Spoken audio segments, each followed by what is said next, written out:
کیا آپ جاننا چاہتے ہیں کہ محبت، صبر اور دعا کس طرح ایک بگڑے ہوئے شوہر کو راہ راست پر لا سکتی ہے؟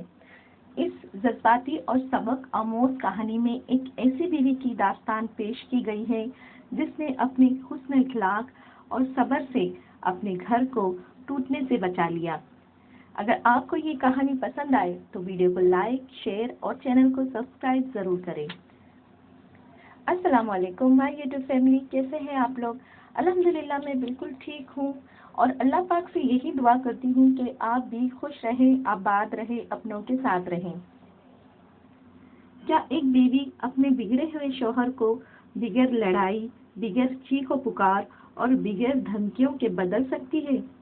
آج کی کہانی آپ کو حیران کر دے گی، کیونکہ یہ ایک ایسے شوہر کی داستان ہے جو گھر والوں سے دور ہو گیا تھا، لیکن پھر ایک دن سب کچھ بدل گیا۔ عائشہ ایک نیک، صبر کرنے والی اور سمجھدار خاتون تھی۔ اس کی شادی احمد سے ہوئی تھی۔ شروع کے چند سال ان کی زندگی بہت خوشی سے گزری۔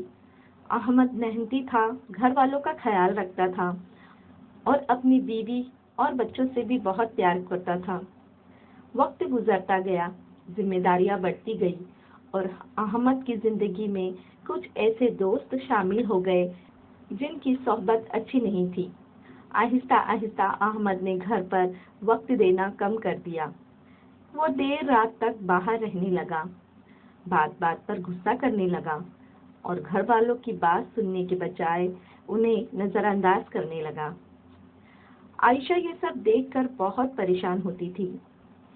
کئی راتیں وہ جاگ جاگ کر روتی اور اللہ تعالیٰ سے یہ دعا کرتی کہ اس کے شوہر کو ہدایت عطا فرمائے، لیکن اس نے کبھی ہمت نہیں ہاری۔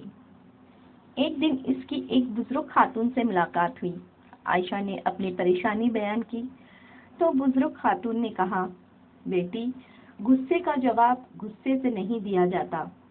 اگر تم اپنے گھر کو بچانا چاہتی ہو تو صبر، محبت اور دعا کو اپنا ہتھیار بناؤ۔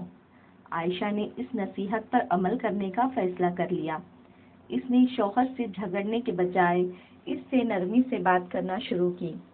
جب احمد گھر آتا تو وہ اس کا استقبال کرتی، اس کے لیے کھانا تیار رکھتی اور گھر کا ماحول خوشگوار بنانے کی کوشش کرتی۔ پہلے احمد کو تو اس تبدیلی کی کوئی پرواہ نہیں تھی، لیکن آہستہ آہستہ اس نے محسوس کیا کہ عائشہ اس کی برطلق بات کے باوجود اس کا احترام کر رہی ہے۔ ایک رات احمد بہت دیر سے گھر آیا۔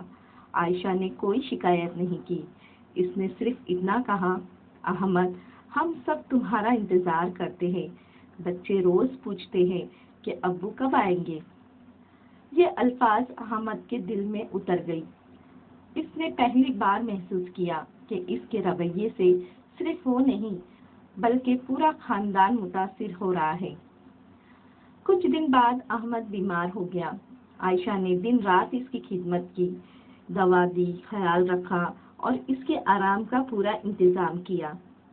احمد حیران تھا کہ جس عورت کو اس نے اتنی پریشانیاں دی تھی وہ آج بھی اس کی اتنی فکر کر رہی ہے۔ بیماری کے دوران احمد کو اپنی زندگی پر غور کرنے کا موقع ملا۔ اسے یاد آیا کہ کبھی وہ اپنے خاندان کے لیے کتنا مخلص تھا اور اب کس طرح اس سے دور ہو گیا ہے۔ صحتیاب ہونے کے بعد احمد نے اپنے دوستوں کے محفلوں میں جانا کم کر دیا۔ اس نے بچوں کے ساتھ وقت گزارنا شروع کیا۔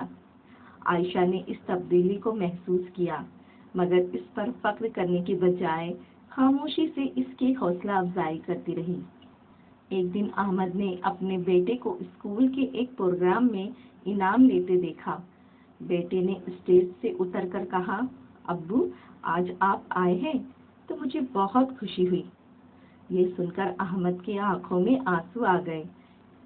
اسے احساس ہوا کہ وہ کتنی قیمتی لمحے ضائع کر چکا ہے۔ اس دن کے بعد احمد نے اپنی زندگی بدلنے کا پختہ ارادہ کر لیا۔ اس نے بری صحبت چھوڑ دی، گھر والوں کو وقت دینا شروع کیا اور اپنی ذمہ داری کو سنجیدگی سے نبھانے لگا۔ ایک شام وہ عائشہ کے پاس آیا اور بولا، میں جانتا ہوں کہ میں نے تمہیں بہت دکھ دیے ہیں، لیکن تم نے کبھی میرا ساتھ نہیں چھوڑا. تمہارے صبر، محبت اور دعاؤں نے مجھے بدل دیا. عائشہ کے آنکھوں میں خوشی کے آنسو آ گئے. اس نے اللہ کا شکر ادا کیا کہ اس کی دعائیں قبول ہوئی. اس کے بعد ان کی زندگی میں سکون اور خوشیاں واپس آ گئی. احمد ایک ذمہ دار شوہر اور باپ بن گیا اور عائشہ پہلے سے بھی زیادہ خوش اور مطمئن رہنے لگی. تو دیکھا آپ نے کہ گھر کو محبت، صبر، احترام اور اچھی گفتگو اور دعاؤں کے ذریعے مضبوط بنایا جاتا ہے. اکثر نرم رویہ وہ کام کر دیتا ہے جو سختی اور جھگڑا نہیں کر پاتے. یاد رکھیے، محبت، احترام اور صبر وہ طاقت ہے جو بڑے سے بڑا دل بھی بدل سکتی ہے. اگر آپ کو یہ کہانی پسند آئی ہو تو کامنٹس میں ضرور بتائیں کہ آپ نے اس سے کیا سبق سیکھا. السلام علیکم.